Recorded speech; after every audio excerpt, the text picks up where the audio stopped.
Guten Morgen. Ya, habla con el gobierno de Canadá.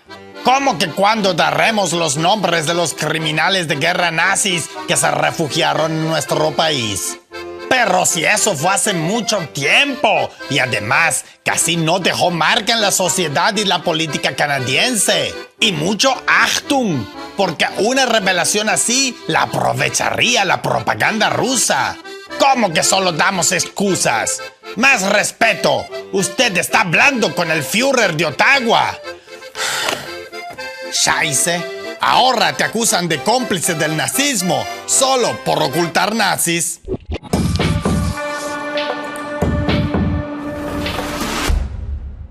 El gobierno de Canadá se niega a revelar los nombres de los aproximadamente 900 criminales de guerra nazis que se refugiaron en el país en los años posteriores al final de la Segunda Guerra Mundial. Ojo, el ejecutivo Justin Trudeau no niega que ese casi millar de fans de Hitler encontrara un confortable hogar en la nación norteamericana. Lo que se niega a hacer es mencionarlos públicamente por nombre y apellido. Todo comenzó en septiembre de 2023, cuando un ex integrante de las SS fue invitado al Parlamento de Canadá, donde lo presentaron como veterano ucraniano-canadiense de la Segunda Guerra Mundial que luchó por la independencia de Ucrania contra los rusos y fue largamente ovacionado por los presentes, entre ellos los mismísimos Trudeau y Zelensky. Bueno, realmente todo había comenzado casi 3/4 de siglo antes, pero vamos por partes, como diría Jack el Destripador o varios de los 900 refugiados de esta historia. La ovación de la crema innata de la clase política canadiense a Yaroslav Hunka, aquel veterano de las SS presentado como héroe ucraniano, supuso tal escándalo que, a pesar de que inicialmente trataron de taparlo como desinformación rusa, finalmente el propio Trudeau tuvo que pedir disculpas y el incidente le costó la cabeza a la cabeza de la Cámara de los Comunes de Canadá, Anthony Rota. Asunto al que dedicamos un completo y, con perdón de la autoechada de flores, exitoso video en su momento. Sin embargo, la cosa no quedó ahí, aunque finalmente sí terminará quedando ahí, como veremos. Me explico.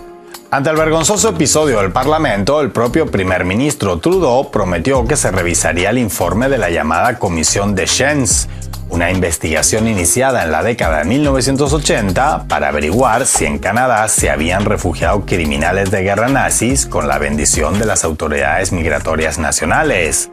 Spoiler, entonces y ahora, sí.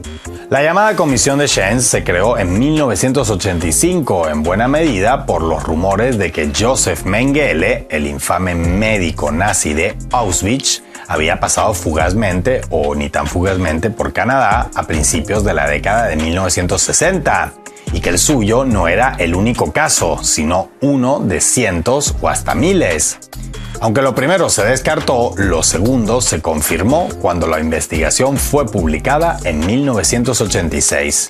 Sin embargo, aunque la comisión determinó que unos 900 de aquellos inmigrantes bajo sospecha podían calificar como criminales de guerra o de lesa humanidad, la segunda parte del informe, justamente la que da nombres concretos, nunca se hizo pública.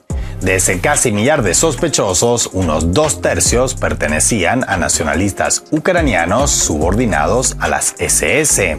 Un dato nada menor en esta historia.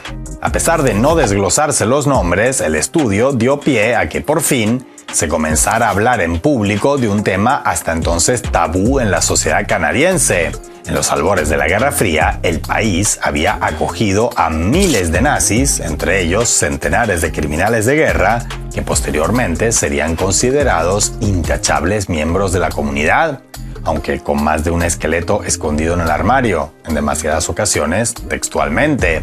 Durante las siguientes décadas, algunas de esas vergüenzas saldrían esporádicamente a la luz pública, generando acalorados debates que no tardaban en enfriarse. Y es que en muy pocas ocasiones el escándalo derivó en su vertiente judicial, y de entre esas muy pocas ocasiones, la mayoría fueron resueltas de forma bastante pilatesca, es decir, lavándose las manos con deportaciones o revocaciones de ciudadanía. La marca del nazismo en la historia canadiense es tan obvia que hasta en Wikipedia existe un artículo completo dedicado a los monumentos conmemorativos en Canadá a nazis y sus colaboradores.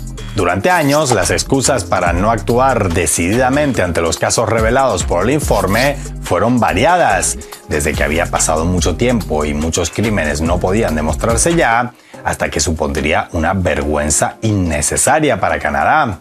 Sin embargo, parecía que el escándalo del ex SS Junca, siendo aplaudido de pie por Trudeau en pleno parlamento, sería suficientemente vergonzoso como para levantar un secreto de casi 40 años sobre una realidad de casi 80 y revelar los 900 nombres y apellidos. Pero Justin Trudeau dijo no, y es interesante analizar por qué.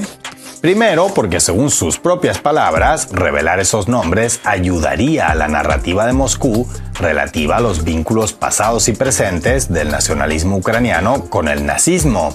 Recordemos que, por lo que dejó ver el informe de la Comisión de Shenz, la gran mayoría de simpatizantes y o criminales de guerra nazis acogidos en Canadá eran de origen ucraniano. Lo de Yaroslav Junka no fue apenas una coincidencia tipo, vaya, con todos los viejitos ucranianos con pasaporte canadiense que había, fuimos a invitar justamente al único de las SS. En absoluto.